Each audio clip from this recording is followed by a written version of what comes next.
বৃষ্টিতে সরবরাহ কমার অজুহাতে পাবনার বাজারে বেড়েছে সব ধরনের সবজির দাম। দেশীয় মাছের সরবরাহ নেই মাছের বাজারে।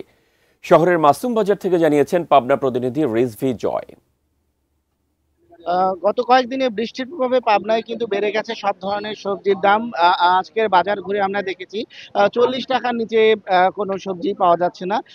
বিশেষ করে বেগুন 40 টাকা, ঝিঙা 40 থেকে 50 টাকার মধ্যে, কচু 60 টাকা। এর পাশাপাশি পেঁপে বিক্রি হচ্ছে 40 টাকা কেজি দরে, এবং সবচেয়ে বেশি বেড়েছে কাঁচামরিচের দাম, সেটি কিন্তু 160 টাকায় বিক্রি হচ্ছে। যদিও বৃষ্টির কয়েকদিনে 280 টাকা পর্যন্ত পৌঁছেছিল, সেটি কিছুটা কমলেও এখনো কিন্তু খুব বেশি যে নাগালের মধ্যে এসেছে, যে আগের অবস্থায় এসেছে তা কিন্তু নয়। এর পাশাপাশি ও সব ধরনের সবজির দামই বেশি। এর প্রেক্ষিতে যারা বিক্রেতা রয়েছেন তারা জানিয়েছেন যে টানা বৃষ্টির কারণে আসলে যেটুকুই বৃষ্টি হয়েছে তাতে এই সবজি ক্ষেতগুলো নষ্ট হয়েছে, এবং সরবরাহ কমে যাওয়ার দরুনই এই দাম বেড়েছে।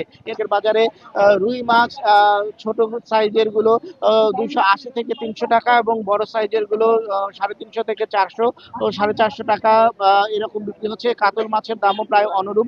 বর্ষার প্রভাবে যে মাছের বাজারে দেশীয় মাছের আমদানিও নেই, আবার সবজির বাজারেও কিছুটা দাম বৃদ্ধির কারণে ক্রেতারা কিছু বলছেন যে বাজারে খুব বেশি স্বস্তি তারা পাচ্ছেন না।